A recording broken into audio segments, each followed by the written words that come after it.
Éric Perrier, bonjour. Bonjour. Vous êtes président et cofondateur de Viséo. En quelques mots, est-ce que vous pourriez nous présenter votre société? Viséo est une entreprise de services numériques créée il y a 18 ans. Aujourd'hui, Viséo est une entreprise internationale qui fait 60% de son chiffre d'affaires en France, 40% à l'étranger, présente sur chaque plaque continentale, en Asie, aux États-Unis, en Amérique latine, en Afrique du Nord et en Espagne.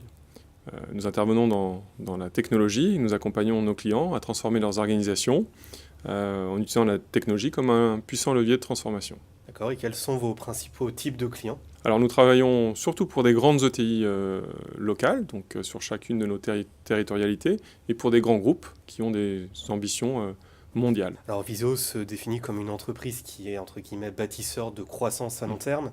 C'est une thématique qui est actuelle, qui est importante. Qu'est-ce que ça signifie pour vous être un bâtisseur de croissance sur le long terme? Alors être un bâtisseur, c'est avoir déjà des fondations assez saines. Donc depuis que nous avons créé l'entreprise, nous avons cherché à avoir un projet d'entreprise qui soit toujours très clair, une vision pour l'ensemble du groupe, mais également pour l'ensemble des collaborateurs. Nous avons construit notre projet autour d'une réflexion collective, en utilisant l'intelligence collective, mais en ayant toujours à cœur de faire en sorte que chacun de nos collaborateurs puisse avoir un épanouissement personnel. Donc ça, c'est le premier point, c'est de bâtir des fondations saines. Alors, juste pour rebondir sur le long terme, justement, vous disiez avoir des fondations saines, planifier l'activité.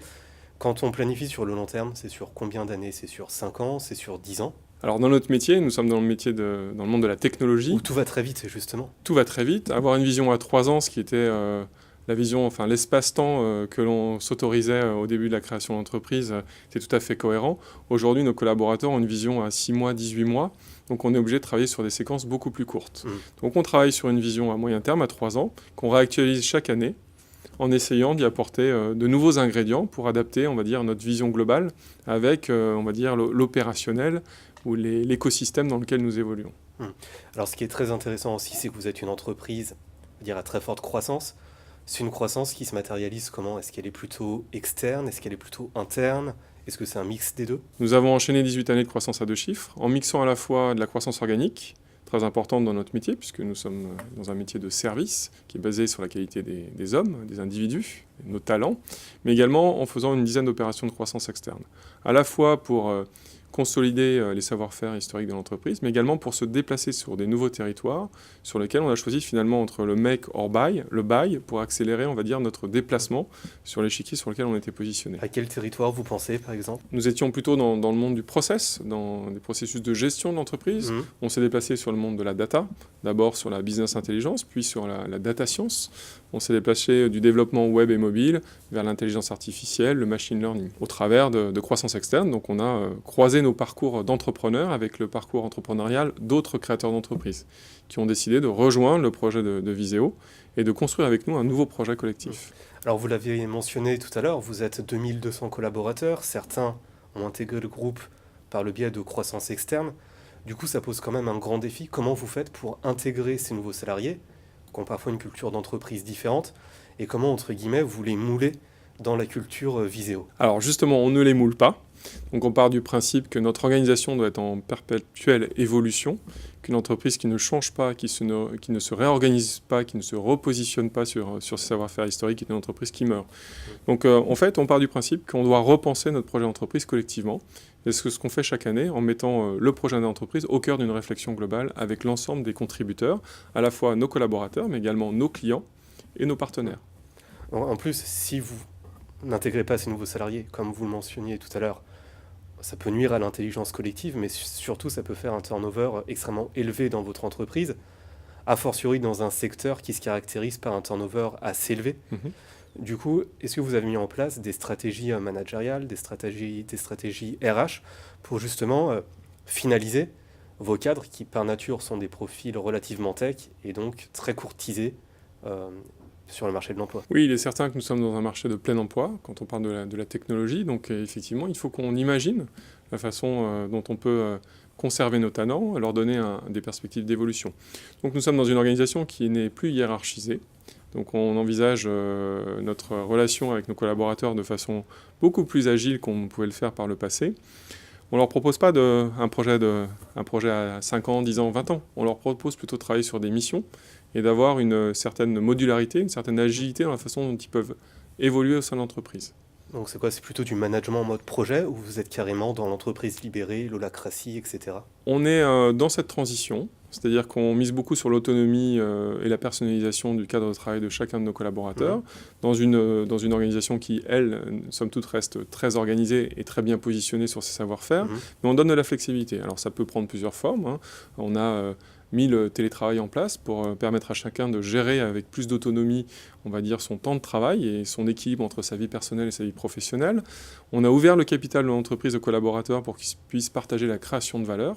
Donc aujourd'hui, on a un peu plus de 300 collaborateurs qui ont décidé de devenir actionnaires de l'entreprise. Donc ça se traduit comment? Par la mise en place d'un FCPE, par exemple? Tout à fait. On leur a permis d'investir leur intéressement participation au travers d'un FCPE et devenir ainsi actionnaires d'une entreprise dans laquelle ils ont finalement un impact dans la valorisation quotidienne, puisqu'ils sont la cheville ouvrière du développement de l'entreprise. Du coup, c'est le meilleur moyen de les transformer en intrapreneurs, finalement. Exactement. Alors, l'intrapreneuriat prend cette forme-là, d'un point de vue capitalistique, mais également, on a essayé de garder l'ADN de l'entreprise, l'ADN qui a fait que nous avons réussi à grandir, en intéressant à la fois des entrepreneurs, mais en permettant aussi à des collaborateurs d'être entrepreneurs au sein de l'entreprise, en montant des activités, en allant ouvrir des filiales à l'étranger, en lançant des partenariats. On permet à chacun, au travers d'un accompagnement spécifique, de devenir intrapreneur de l'entreprise. Donc il y a une très forte mobilité interne, finalement. Voilà, donc on accompagne la mobilité interne, donc elle se fait sous différents axes. Ça peut être d'évoluer d'un métier vers un autre, d'évoluer d'une région vers une autre, d'un pays vers un autre. Donc on favorise la mobilité interne, et d'ailleurs c'est comme ça qu'on conçoit, on va dire, le cadre de travail de l'ensemble des collaborateurs du groupe. Du dernier stagiaire recruté jusqu'au PDG, on va dire, c'est de travailler sur des séquences et plus de travailler sur un projet sur le long terme et d'avoir sur une séquence finalement des objectifs qui sont clairement définis mais qui n'ont plus vraiment de lien avec la hiérarchie un peu pyramidale qu'on pouvait avoir dans les organisations ou chez les grands clients, chez les grands acteurs de notre économie. Et cette formation, cette montée en compétences des salariés, elle se met comment en place? C'est du mentoring, c'est informel, c'est une université d'entreprise, c'est des MOOC. Quels outils vous utilisez? Alors, premièrement, on a un plan de gestion individuelle des talents, donc avec la possibilité pour chaque collaborateur dans l'entreprise d'avoir des points d'accès différents, donc pas uniquement hiérarchiques, mais aussi avec un certain nombre de contributeurs à l'évolution de leur parcours professionnel, avec lesquels on réfléchit finalement à des trajectoires, plus forcément à l'échelle d'une année, mais sur le moyen terme. Et donc derrière, on met en place les dispositifs qui nous permettent d'accompagner ces ambitions individuelles et de les concrétiser. Donc ça peut être de la formation, ça peut être du coaching, ça peut être du mentoring, ça peut être de la mobilité interne, ça peut être des phases de transition qui sont réfléchies et assumées collectivement. D'accord, donc là vous mentionnez le management. Tout à l'heure vous parliez quand même argent avec la mise en place du FCPE. Concrètement, un salarié qui arrive aujourd'hui chez Viséo, il doit avoir combien d'ancienneté pour bénéficier de ce FCPE? Alors le FCPE est corrélé à un plan d'intéressement participation. Donc avec 3 mois d'ancienneté, un collaborateur chez Viséo peut devenir actionnaire de l'entreprise. D'accord. Vous aviez aussi parlé tout à l'heure de votre mix entre la croissance externe, la croissance interne.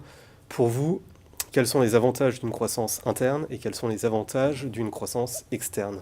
En fait, l'équilibre doit être trouvé, puisqu'on a toujours quand même à cœur de garder une cohérence dans notre positionnement.